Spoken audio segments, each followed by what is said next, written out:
Hello everyone, I welcome all of you on behalf of this our free online lecture program. Today we will learn about the family Rosaceae and Solanaceae. आज हम discuss करेंगे family Rosaceae और Solanaceae के बारे में। ठीक है, तो पहले हम रोजेसी के बारे में डिस्कस करेंगे और जितने भी फैमिली से रिलेटेड टर्म आते हैं, टर्मिनोलॉजी आती है जो टैक्सोनॉमी की, हर जिस फैमिली में जो जो टर्म आएगा हम वहीं पे ही क्लियर करेंगे। ठीक है, और जितने भी हम फैमिलीज़ को पढ़ते जाएंगे उनमें जो जो टर्म आते जाएंगे उनको उस वक्त हम क्लियर करते जाएंगे। ठीक है, तो आज सबसे पहले हम डिस्कस करते हैं रोजेसी फैमिली पे, जिसको रोज़ फैमिली कहते हैं। रोज़ आपने देखा होगा कि रोज़ कैसा होता है, तो रोज़ फैमिली रोजेसी में आती है। वारिसी रोज़ खंजो। ठीक है, तो हम फैमिली को डिस्कस करेंगे तो उसमें एक वेजिटेटिव कैरेक्टर होते हैं और एक होते हैं फ्लोरल कैरेक्टर। ठीक है, वेजिटेटिव कैरेक्टर में हम देखेंगे कि हैबिटाट क्या है, हैबिट क्या है, रूट्स की पोजीशन क्या है, स्टेम जो फैमिली में प्लांट्स आते हैं उनके स्टेम कैसे हैं और उनके लीव्स कैसे हैं, कंपाउंड हैं या सिंपल है। फिर हम आ जाते हैं फ्लोरल कैरेक्टर पे कि जो फैमिली है जिसका हम प्लांट्स ले रहे हैं उसमें जो फ्लावर है, फ्लावर में इन्फ्लोरेंसेस कैसी है। और आपको वारिस ने पढ़ाया था फ्लावर के पार्ट्स, जो 4 पार्ट्स हैं उनके बारे में हम वन बाय वन जो है डिस्कस करेंगे। ये फ्लावर कल हम लाए थे, इस वजह से इनकी हालत बुरी हो गई है। तो फ्लावर के पार्ट्स वारिस ने आपको बताया था कि जब भी आप फ्लावर के पार्ट्स देखेंगे तो फ्लावर्स के पार्ट्स जो है आप फ्लावर के नीचे से देखेंगे। जो पहला पार्ट आएगा वो नीचे से आएगा। आप इसको अगर वारिस जूम करके दिखाएगा तो ये आप देख सकते हैं कि ये जो है पेडिसिल है। ठीक है, और पेडिसिल के बाद पहला पार्ट कैलेक्स आता है। ठीक है, उसके बाद करोला आता है जो रंगीन कलरफुल पार्ट है, जो वारिस ने आपको बताया था कि पॉलिनेशन पे जो अट्रैक्ट करवाता है। ठीक है, और उसके बाद मेल पार्ट एंड्रोशियम आता है और एंड्रोशियम के बाद जो है गायनेशियम आता है जो कि फीमेल पार्ट है। ठीक है, अब हम डिस्कस करते हैं इसके कैरेक्टर पे। आपके बुक के हिसाब से मैंने पहले ही कहा है कि जो जो टर्म आपके बुक में हैं वही मैं आपको पढ़ाऊँगा, क्योंकि वैसे तो टैक्सोनॉमी बहुत बड़ी है। ठीक है, हम डिस्कस करेंगे अकॉर्डिंग टू योर बुक, क्योंकि आपकी टेस्ट ही बुक में से आनी है तो हम इधर उधर नहीं जाएंगे। ठीक है, तो पहले हम डिस्कस करते हैं रोजेसी फैमिली पे, रोज़ फैमिली पे। रोज़ फैमिली की अगर बात करेंगे कि इस अर्थ पे रोज़ फैमिली के जेनिरा कितने हैं, तो 100 जेनिरा हैं इस अर्थ पे। और अगर स्पीशीज़ की बात करेंगे तो 2000 स्पीशीज़ है इस पूरी दुनिया में, इस वर्ल्ड में रोजेसी फैमिली की। क्योंकि हम पाकिस्तान में रह रहे हैं तो अगर पाकिस्तान से रिपोर्ट देखेंगे कि कितनी रिपोर्टेड हुई है जेनिरा रोजेसी फैमिली की और कितनी रिपोर्टेड हुई है स्पीशीज़ जो है रोजेसी फैमिली की, तो फ्रॉम पाकिस्तान की अगर हम बात करेंगे तो जो जेनिरा है वो 29 रिपोर्ट हुई है अभी तक, और जो स्पीशीज़ है वो 213 अभी तक रिपोर्ट हुई है। सही है, अब हम बात करेंगे इन्फ्लोरेंसेस के बारे में कि पहले मैं आपको बताऊं कि इन्फ्लोरेंसेस क्या है, फिर हम देखेंगे कि जो ये रोजेसी फैमिली है इसमें इन्फ्लोरेंसेस किस टाइप की होती है। पहले तो आपको ये पता होना चाहिए कि जो इन्फ्लोरेंसेस है वो क्या है। अगर हम इन्फ्लोरेंसेस को देखेंगे तो हम कहेंगे कि group of identical flower is called inflorescences. Means के एक ग्रुप, जैसे हम किसी को गुलदस्ता देते हैं उसमें बहुत सारे फ्लावर एक गुलदस्ते में होते हैं, तो ऐसे ही अगर प्लांट में एक स्टेम पे आइडेंटिकल फ्लावर का ग्रुप हो तो this whole group is called inflorescence की वैसे तो अगर हम डिटेल में जाएंगे तो बहुत सारी अक़साम हैं, मगर मेन जो अक़साम है वो एक है रेसिमोस और दूसरी है साइमोस। पहले हम रेसिमोस और साइमोस को देखते हैं, उसके बाद हम देखते हैं कि जो रोजेसी फैमिली है उसमें कौन सी टाइप की इन्फ्लोरेंसेस है। इन्फ्लोरेंसेस आप समझ गए कि group of flower is called inflorescences. Racemose की, रेसिमोस को आप देखेंगे, रेसिमोस में क्या होता है कि अगर उस पर हम फ्लावर की पोजीशन देखें तो आप देखेंगे कि फ्लावर में नीचे जो फ्लावर हैं वो ओल्डर होंगे, मीन्स कि वो पहले खिल गए होंगे, और जो ऊपर वाले फ्लावर होंगे, देखें अभी इनमें बड नज़र आ रहा है, ठीक है, अभी तक ये नहीं खिले हैं। तो अगर आप एक ग्रुप ऑफ फ्लावर को देखेंगे कि ग्रुप ऑफ फ्लावर में मीन्स के इन्फ्लोरेंसेस में जो नीचे वाले फ्लावर हैं, लोअर फ्लावर क्या है, लोअर फ्लावर हैं ओल्डर, और जो अपर फ्लावर हैं, अपर फ्लावर क्या है, यंगर हैं, यंगर है, क्योंकि ये इनका जो बड है, जो अभी ये ख़राब हो गया है फ्लावर, नहीं तो मैं आपको बताता, जो बड है वो पहले खिल गया है, मीन्स कि वो ओल्डर हो गया, ठीक है, और जो ऊपर वाले फ्लावर हैं वो यंगर हैं। अगर ऐसी आपको इन्फ्लोरेंसेस मिले, ऐसा ग्रुप ऑफ फ्लावर मिले कि जिनमें नीचे से फ्लावर जो है ओल्डर हो और ऊपर से फ्लावर जो हैं वो यंगर हो, तो इस ग्रुप को हम क्या कहेंगे, रेसिमोस कहेंगे। साइमोस में आप देखेंगे कि साइमोस में इसके रिवर्स कंडीशन है, कंट्रास्ट कंडीशन है। साइमोस में क्या होता है कि ऊपर की तरफ जो है यंगर फ्लावर होते हैं, ओल्डर फ्लावर होते हैं, और नीचे की तरफ क्या होते हैं, यंगर फ्लावर होते हैं। अगर नीचे आप देखेंगे तो नीचे क्या होगा, नीचे फ्लावर होंगे यंगर और जो ऊपर फ्लावर होंगे ओल्डर। तो अगर ये ऐसा ग्रुप आपको मिले तो इसको हम कहेंगे साइमोस। अब हम प्लांट्स में अलग इन्फ्लुएंसेस होती है, तो जो बहुत सारे प्लांट आते हैं और उनमें अलग अलग इन्फ्लुएंसेस है, तो हम जनरली बात कर रहे हैं रोजेसी फैमिली की, एक पर्टिकुलर प्लांट नहीं ले रहे। अगर एक पर्टिकुलर प्लांट रोज़ लेते तो आप रोज़ में देखते कि रोज़ में सॉलिटरी इन्फ्लोरेंसेस है, रोज़ में आप देखेंगे कि एक अकेला फ्लावर होता है, ठीक है, मगर इनकी जनरली हम बात कर रहे हैं रोजेसी फैमिली में कि ये ट्रम होते हैं। तो जो रोजेसी है उसमें जो इन्फ्लोरेंसेस है वो सॉलिटरी भी हो सकती है, रेसिमोस भी हो सकती है और साइमोस भी हो सकती है, ठीक है। इन्फ्लोरेंसेस के बाद हम आ जाएंगे फौरी तौर फ्लावर पे कि फ्लावर आपको जो फ्लावर की दो काइंड्स होती है, एक फ्लावर कंप्लीट होता है और एक फ्लावर इनकम्प्लीट होता है, सही है। अगर चारों पार्ट्स फ्लावर में मौजूद होंगे तो इस फ्लावर को कंप्लीट कहेंगे, मीन्स के कैलेक्स, क्रोला, एंडोशियम, गाइनेशियम तीनों मौजूद होंगे। अगर एक पार्ट मिसिंग होगा तो उसको इनकम्प्लीट फ्लावर कहेंगे, ठीक है। अब हम देखते हैं कि फ्लावर रोजेसी फैमिली की हम जनरली बात कर रहे हैं रोजेसी फैमिली में, तो रोजेसी फैमिली में बायसेक्सुअल फ्लावर होता है। अब ये बायसेक्सुअल क्या है, bi means two, sexes means both sexes.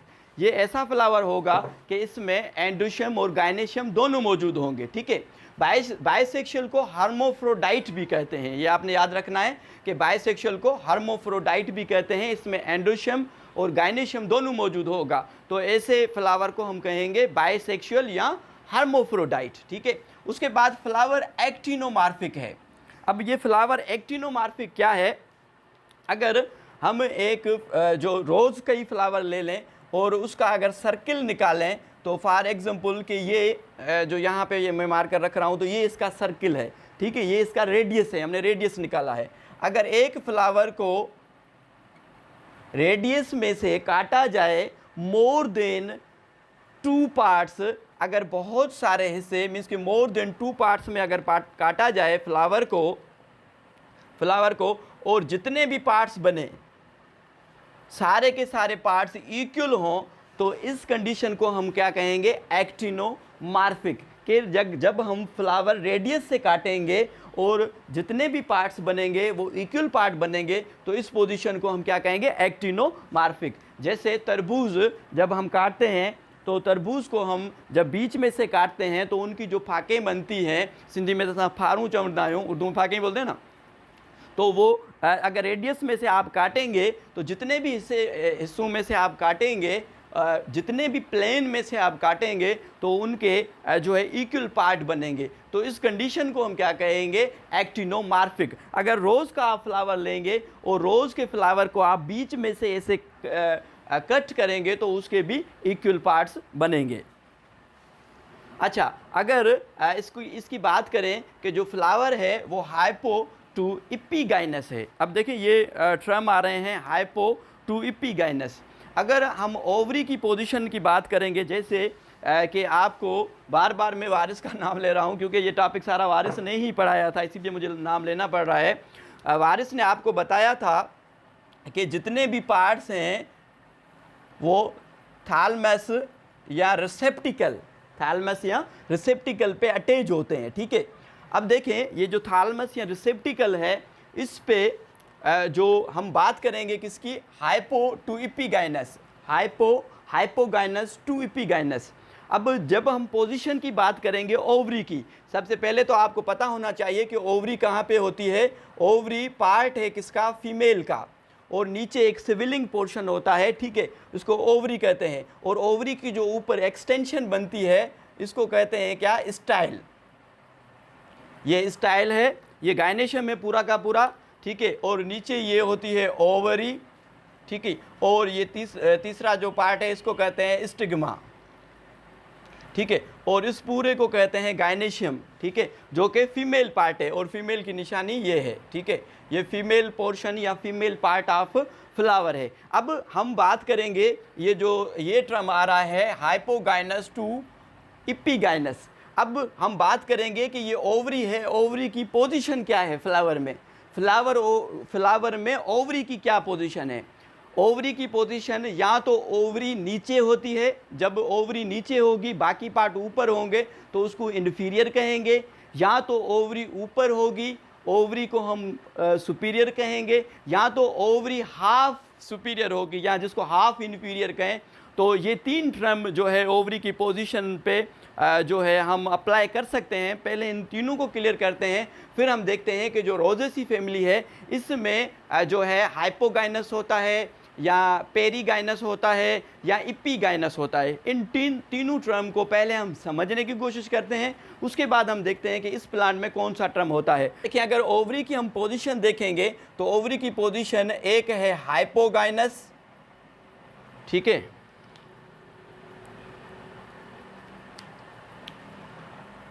एक है पेरीगाइनस और तीसरी है इपीगाइनस, ठीक है। पहले हाइपोगाइनस को देखते हैं। अगर हाइपोगाइनस को आप देखेंगे तो हाइपोगाइनस में ओवरी सुपीरियर होगी, बाकी पार्ट्स नीचे होंगे और ओवरी सुपीरियर होगी। कैसे कि अगर एक थैलमस बनाएं तो इस पे आप देखेंगे कि ओवरी ऊपर होगी,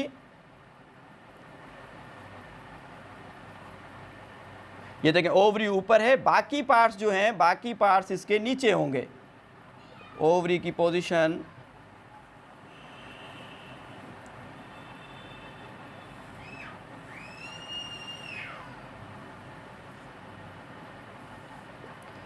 फॉर एग्जाम्पल ये कैलेक्स है, ठीक है, ये कोरोला है और ये एंड्रोशियम है। A for androecium, C for corolla, ठीक है, और के फॉर कैलेक्स, ठीक है। तो ये देखें कि ये तीनों पार्ट्स ओवरी की पोजीशन से नीचे हैं। जब ये पोजीशन होगी तो इसको कहेंगे हम क्या, हाइपोगाइनस। हाइपोगाइनस में क्या है कि ओवरी ऊपर है, बाकी तीनों पार्ट्स ओवरी के नीचे हैं। इस पोजीशन को हम क्या कहेंगे, हाइपोगाइनस। और इसमें ओवरी जो है क्या होगी, सुपीरियर होगी। हम जी लिखेंगे जब हम सैम्बलिकली रिप्रेजेंट करेंगे फ्लावर को, मीन्स के सिंबल के थ्रू हम प्रेजेंट को जब रिप्रेजेंट करेंगे तो ठीक है। तो इसमें क्या होगा कि ओवरी क्या होगी, ओवरी सुपीरियर होगी, तो नीचे हम लकीर देंगे जी के। पेरीगाइनस में क्या होगा कि पेरीगाइनस में जो थालमस है वो कप शेप होगा, इस तरीके से,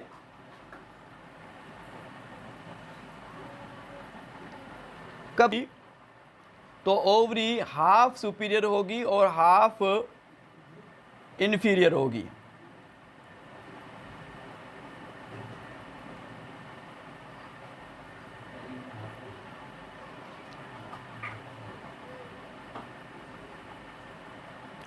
हाफ सुपीरियर और हाफ इन्फीरियर होगी। बाकी जो पार्ट है वो यहाँ पे लगे होंगे। तो ओवरी आधी अंदर है, जो कप शेप थैलेमस है उसमें दबी हुई है, और आधी बाहर है। तो इस पोजीशन को हम कहेंगे पेरीगाइनस। तो याद करनी है जो एंटिटीज के हवाले से कि हाइपोगाइनस में हमेशा ओवरी सुपीरियर होगी। हाइपो जो वर्ड हाइपो है, हाइपो मीन्स नीचे, बिलो, हाइपो हम कहेंगे नीचे, और गाइनस जैसे फीमेल पार्ट है गाइनेशियम। अब ये हाइपोगाइनस, इसका मतलब ये नहीं हुआ कि गाइनेशियम नीचे है। आप हाइपो लफ्ज़ को जो है कंपेयर, आप हाइपो लफ्ज़ को सामने रखें जो बकाया 3 पार्ट है गाइनेशियम के अलावा, कि वो नीचे है और गाइनेशियम जो है वो ऊपर है, जो ओवरी क्या है ऊपर है। पेरी जो है मीन्स के जो है ना सुपीरियर है ना इन्फीरियर है, मीन्स के हाफ सुपीरियर है और हाफ इन्फीरियर है, बीच में है, सही है। और इपी में ओवरी जो है इन्फीरियर होगी। अब देखें ओवरी इन्फीरियर कैसे होगी, कि इसमें भी जो थालमस है वो ट्यूब शेप या कप शेप होगा।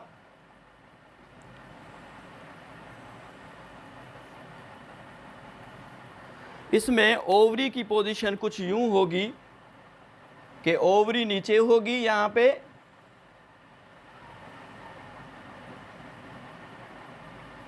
और बाकी जो पार्ट है कैलेक्स,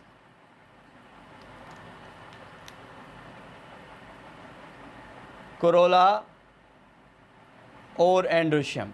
देखें कैलेक्स, कोरोला और एंड्रोशियम की जो पोजीशन है वो ओवरी से ऊपर है, ओवरी नीचे है और बाकी जो 3 पार्ट्स हैं वो ऊपर हैं। तो इस पोजीशन को हम कहेंगे क्या, इपीगाइनस। अब फ्लावर में अगर रोजेसी की बात करें तो फ्लावर जो रोजेसी का है वो हाइपोगाइनस भी हो सकता है, कि मीन्स कि उसमें ओवरी सुपीरियर हो सकती है। पेरीगाइनस मीन्स के हाफ सुपीरियर हो सकती है।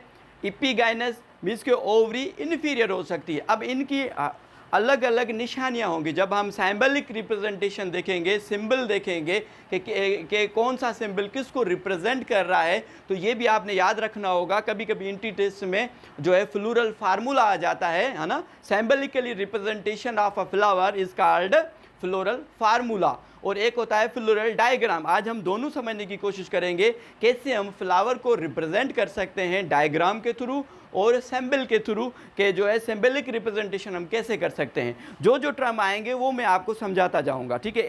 एक दफ़ा अगर मैं सारी के सारे टर्म आपके सामने रखूंगा, हो सकता है आप न समझ सके। टैक्सोनॉमी थोड़ी सी मुश्किल है, ये आपको मैं पर कोशिश कर रहा हूँ समझाने की, सही है। उसके बाद हम आते हैं कैलेक्स। मैंने आपको जैसे कहा कि जो कैलेक्स है, अगर हम फ्लावर को लेंगे और फ्लावर को नीचे पेडिसिल से अगर हम पकड़ेंगे, तो पेडिसिल के बाद ये जो आपको ग्रीन कलर के आपको पार्ट नज़र आ रहा है जो लीफ लाइक है, इसको कहते हैं कैलेक्स। अगर देख सकते हैं आप तो इसको क्या कहते हैं, इसको कहते हैं कैलेक्स, सही है।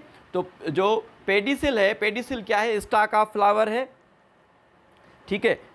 इसमें क्लियर नज़र आ रहा है। अगर आप इसको देखेंगे, यहाँ पे दो कैमराएं लगी हुई हैं तो दोनों को दिखा रहा हूँ, ठीक है। यहाँ पे अगर आप देखेंगे तो ये जो स्टॉक है इसको पेडिसिल कहते हैं। पेडिसिल के बाद ये जो है पहला पोर्शन आ जाता है, ठीक है, जिसको कैलेक्स कहते हैं, सही है। कैलेक्स को सेपिल भी कहते हैं, है ना, सही है। तो कैलेक्स को अगर हम देखेंगे तो कैलेक्स इसका ग्रीन कलर का है, सही है, जो कि प्रोटेक्ट करता है। एक टर्म आ रहा है इसमें इप्पी कैलेक्स। अब इप्पी कैलेक्स क्या है कि आपको कैलेक्स तो नज़र आ रहे हैं यहाँ पे, फॉर एग्जाम्पल कि ये कैलेक्स है, ठीक है। कैलेक्स के बाहर एक वर्ल ऑफ ब्रेक्स होता है जो कि कैलेक्स की तरह होता है, और this whorl of calyx is called epicalyx. हम ऐसे भी कह सकते हैं कि कैलेक्स के अलावा एक्स्ट्रा कैलेक्स होता है कैलेक्स के बाहर। ये कैलेक्स है, फॉर एग्जांपल के फॉर कैलेक्स, जिसको हम सेपिल कह रहे हैं। सेपिल के बाहर एक्स्ट्रा सेपिल्स का वर्ल होता है। जो ये एक्स्ट्रा सेपिल का वर्ल है इसको कहते हैं इपीकैलेक्स। ये टर्म इस पे अप्लाई होता है। अगर इसमें तो नज़र नहीं आ रहा इपीकैलेक्स, मगर और प्लांट्स हैं उनके फ्लावर में ये जो कैलेक्स है, कैलेक्स के बाहर जो है एक्स्ट्रा कैलेक्स होंगे जो एक वर्ल बना रहे होंगे, इसको कहते हैं इपीकैलेक्स। इसमें 5 होते हैं, फ्री होते हैं और ये फ्यूज भी होंगे, ठीक है। उसके बाद कोरोला पे आते हैं, टाइम कितना रहेगा। कोरोला पे अगर हम एस्टिवेशन देखेंगे, कोरोला इसमें मल्टीपल ऑफ 5 है कि 5 आपको रोज ऐसे फ्लावर की पेटल्स की नज़र आएंगी। जो पेटल जिसको हम कोरोला कह रहे हैं, पेटल से कलरफुल पोर्शन होता है फ्लावर का, जो इंसेक्ट वगैरह को अट्रैक्ट करता है कि इंसेक्ट आएँ और इंसेक्ट की जो स्टिकी लेग्स होती हैं वहाँ पे पोलन ग्रेन जो है चिपक जाते हैं और वो जो पोलन ग्रेन को दूसरी स्टिग्मा पे लेके जाते हैं। इस प्रोसेस को पॉलिनेशन कहते हैं। तो ये अट्रैक्ट कराता है कि पॉलिनेशन का प्रोसेस हो। सही है।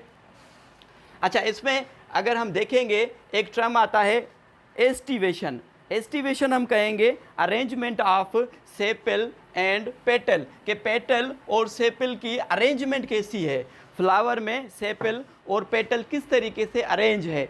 ये टर्म आपने याद रखना है कि जो अरेंजमेंट है रोजेसी फैमिली में, जो पेटल्स की अरेंजमेंट होती है वो इम्ब्रिकेट होती है। अब ये इम्ब्रिकेट आपने याद रखना है कि इम्ब्रिकेट मीन्स के जो पोजीशन है, जो अरेंजमेंट है पेटल्स की जो रोजेसी फैमिली में है वो क्या है, इम्ब्रिकेट है। अब इम्ब्रिकेट क्या है, किस तरीके से पोजीशन है, फ्लावर ख़राब हो गया है, नहीं तो मैं आपको फ्लावर में समझाता। अगर इम्ब्रिकेट को आप देखेंगे तो आप देखेंगे कि एक इनर पेटल होता है, ठीक है, इनर पेटल के ये मार्जिन है, ठीक है, किनारा। इनर पेटल को एक इस तरफ भी इनर पेटल कवर होता है और इस तरफ भी इनर पेटल का मार्जिन जो है कवर होता है। अब देखें ये इनर पेटल है, एक इनर पेटल है जिसके दोनों मार्जिन कवर हैं, दो पेटल्स इसको कवर कर रहे हैं, ठीक है।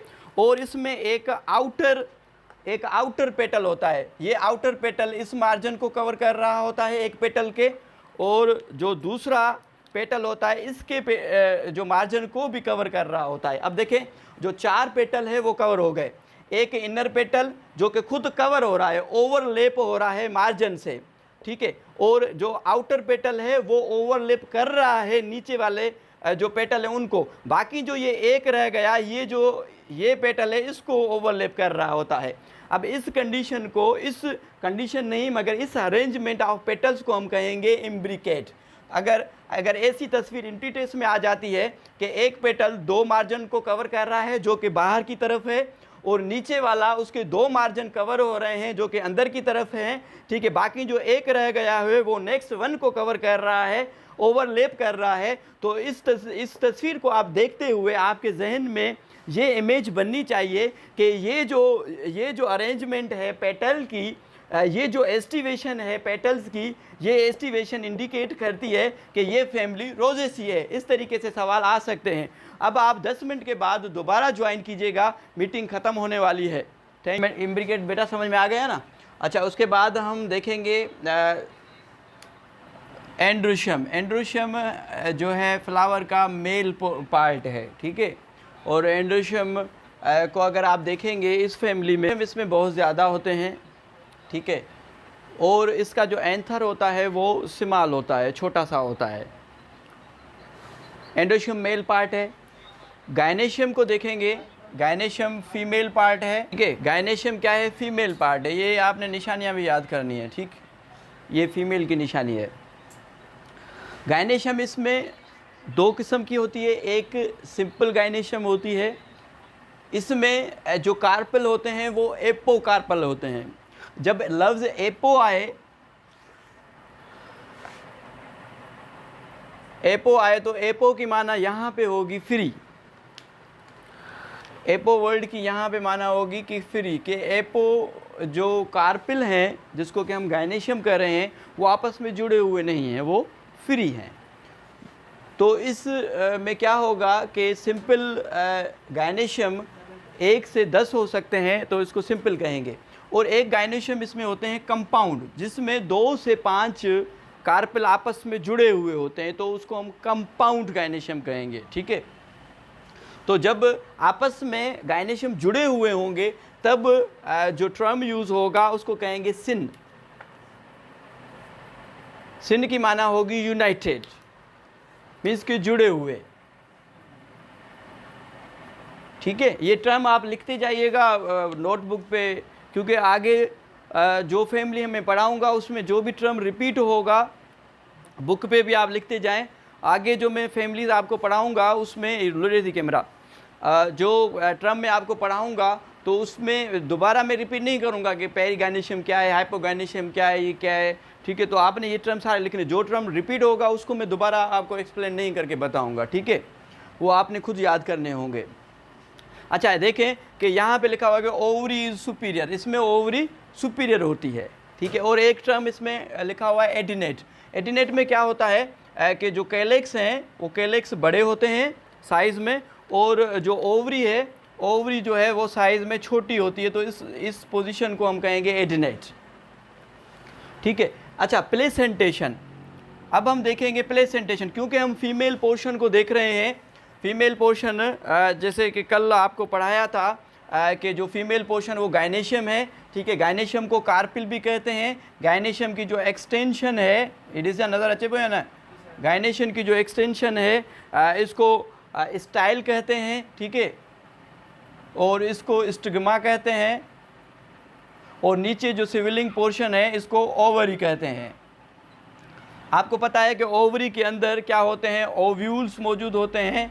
अब अगर हम देखें कि इन ओव्यूल्स की जो अरेंजमेंट है, ओव्यूल की अगर हम अरेंजमेंट देखेंगे, arrangement of ovule is called placentation, के जो ओव्यूल हैं वो किस तरीके से अरेंज हैं ओवरी के अंदर, तो इसको हम कहेंगे प्लेसेंटेशन, ठीक है। प्लेसेंटेशन इसमें क्या है, बेसल है, ये मैं आपको बता, प्लेसेंटेशन की 5 से 6 काइंड्स हैं, मगर जो जो इसमें आती जाएंगी प्लेसेंटेशन की काइंड्स वो मैं आपको समझाता जाऊंगा। इसमें बेसल भी है और इसमें एक्साइल भी है।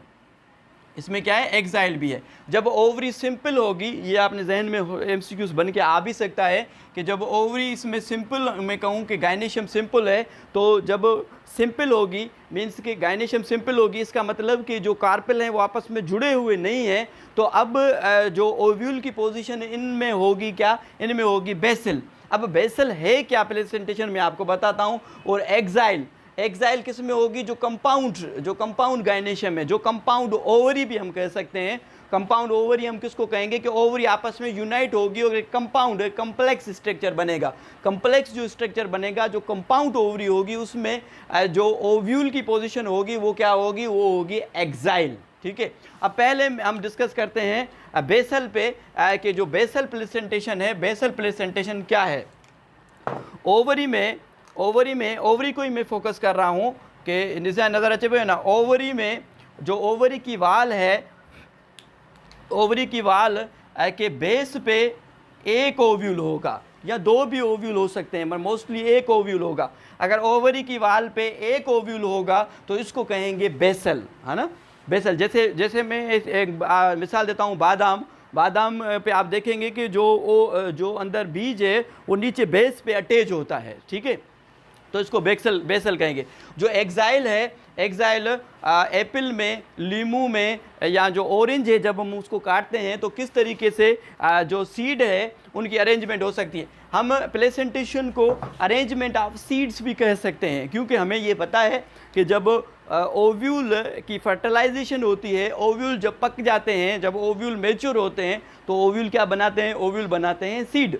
और ओव्यूल के बाहर एंजियोस्पर्म में ओवरी मौजूद होती है। ओवरी जब फर्टिलाइज्ड होती है तो ओवरी बनाती है फ्रूट, ठीक है। आप देखेंगे एक्साइल में कि एक्साइल में ओवरी के अंदर जो इनर वॉल्स हैं उनमें बहुत सारे कंपार्टमेंट बनते हैं, पोर्शन बन जाते हैं, और इनकी जो इनर वाल है, इनर वाल पे ओव्यूल्स अटैच होते हैं, इनर वाल पे ओव्यूल्स अटैच होते हैं। आपने ऑरेंज में इस तरीके की अरेंजमेंट देखी होगी कि बीज आपको इस तरीके से नज़र आ रहे होंगे। ऐसे कंपार्टमेंट सेप्टा बने हुए होते हैं, क्योंकि इसमें बहुत सारी जो है ओवरी आपस में ज्वाइंट है, ठीक है। और इसमें जो ओव्यूल्स की अरेंजमेंट है कुछ इस तरीके से है कि ओवरी की जो इनर वाल है उसमें ओव्यूल्स जो अटैच होते हैं, और अरेंजमेंट कुछ इस तरीके से बन जाती है। जैसे ऑरेंज को आप काट के देखेंगे कि उसके सेंटर में इससे चारों तरफ जो है बीज लगे होंगे, ठीक है। इसको हम क्या कहेंगे, एक्साइल कहेंगे। इसमें जो स्टिग्मा है, अगर इसकी स्टिग्मा को देखेंगे, इसकी स्टिग्मा बेल्चे की तरह है। स्टिग्मा क्या है, एक तो लीनियर होती है, लीनियर भी हो सकती है, और स्पेथुलेट या कैपिटेट जैसे आपने सूरजमुखी देखा है, सूरजमुखी का पूरी की पूरी जो इन्फ्लोरेंसेस होती है वो हेड लाइक होती है ना, सर की तरह होती है, हेड लाइक। इसीलिए इसको जो है इसकी जो उसमें इन्फ्लोरेंसेस होगी वो कैपिच्यूलम होगी। तो कैपिटेट हम केप या हेड शेप कह सकते हैं, ठीक है। और स्पेच्यूलम मीन्स के बेलचे की तरह ऐसे फैला हुआ इसका स्टिग्मा होगा, तभी ये टर्म यहाँ पे आए हैं। या हेड की तरह जो है इसका जो स्टिग्मा है वो क्या होगा, ऐसे हेड की तरह, इसका स्टिग्मा हेड की तरह होगा। इस पोजीशन को जो हम स्पेथुलेट या हम कैपिटेट भी कह सकते हैं कि ये बेलचे या हेड की तरह इसका शेप है। इसमें बहुत सारे टर्म आते हैं, स्टाइल के भी टर्म है, ओवरी के भी टर्म है, लीफ के बेइंतहा टर्म है, टैक्सोनॉमी इसलिए मुश्किल है कि इसमें टर्मिनोलॉजी है। अगर टर्मिनोलॉजी आपको समझ में आ गई, टर्म्स आपको समझ में आ गए, तो आप किसी भी फैमिली के जो डायग्नोस्टिक करेक्टर हैं उसको आइडेंटिफाई कर सकते हैं, या किसी भी प्लांट्स को आप देख के उसके करेक्टर को देख के आप कह सकते हैं कि ये प्लांट इस फैमिली से ताल्लुक़ रखता है। हम जब प्रैक्टिकल करवाते हैं तो बच्चों को सिर्फ प्लांट्स दे देते हैं, हम कहते हैं कि इसके करेक्टर आप खुद लिखें और उसको आइडेंटिफाई करें कि ये किस फैमिली का प्लांट है, ठीक है। एक्चुअली ये होना चाहिए कि मेरे हाथ में प्लांट हो और मैं बताता जाऊं कि इसमें ये करेक्टर है, इसमें ये करेक्टर, इसमें ये करेक्टर है। मगर हमारे पास प्लांट है नहीं, मिला नहीं, तो इस वजह से मैं आपको जो है ऑलरेडी मैंने लिख के मैं आपको एक्सप्लेन कर रहा हूँ। बात समझानी है कि ये कि आपको सिर्फ समझ में आ जाए। उसके बाद हम देखेंगे फ्लोरल फार्मूला।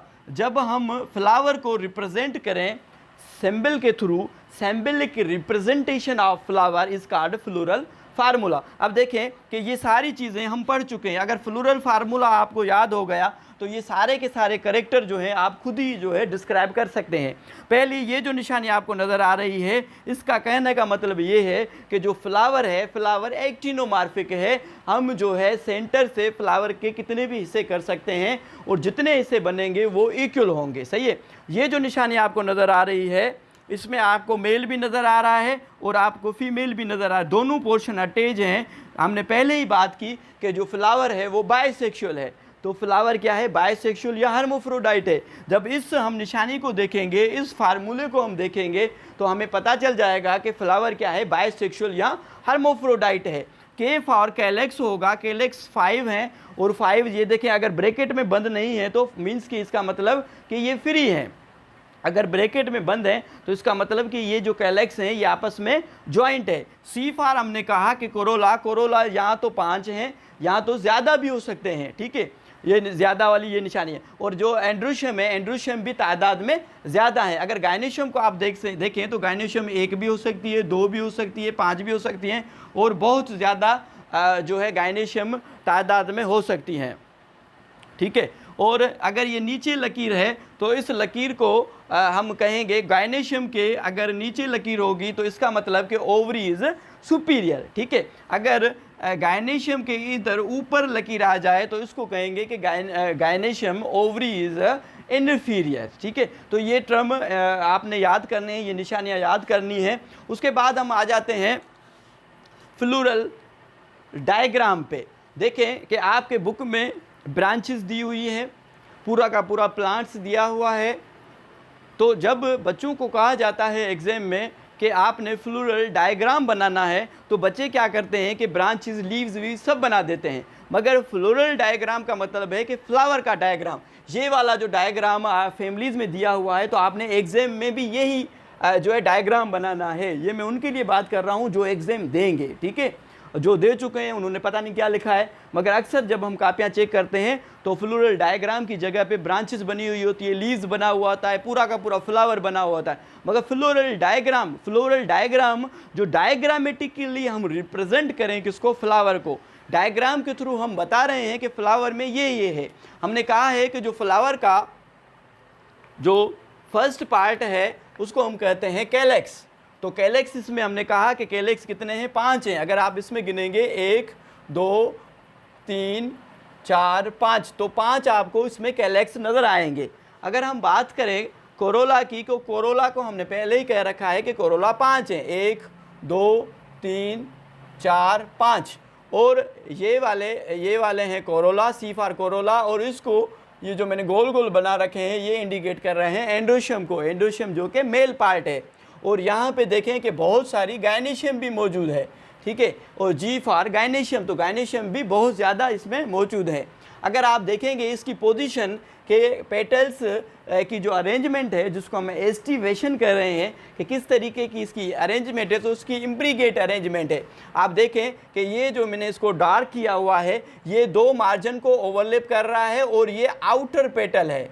ये क्या है? ये आउटर पेटल है जो दो पेटल्स के मार्जिन को ओवरलैप कर रहा है, और ये इनर पेटल है जो खुद ओवरलैप हो रहा है दो मार्जिन के पेटल से। बाकी जो एक रह गया है वो नेक्स्ट वन को जो है ओवरलैप कर रहा है। अगर ऐसी पोजीशन हो कि एक आउटर पेटल जो दो मार्जिन को ओवरलैप कर रहा हो और एक इनर पेटल जो कि दो मार्जिन से ओवरलैप हो रहा हो, और एक जो बकाया जो बच रहा है पेटल वो जो है ओवरलैप कर रहा हो, तो इस अरेंजमेंट को, पेटल्स के अरेंजमेंट को हम कहेंगे इम्ब्रिकेट। इम्ब्रिकेट आपको समझ में आ गया होगा। अगर हम इकोनॉमिक इंपॉर्टेंस की बात करें तो आप बुक से पढ़ लीजिएगा, रोजेसी फैमिली की बहुत सारी इकोनॉमिक इंपॉर्टेंस है।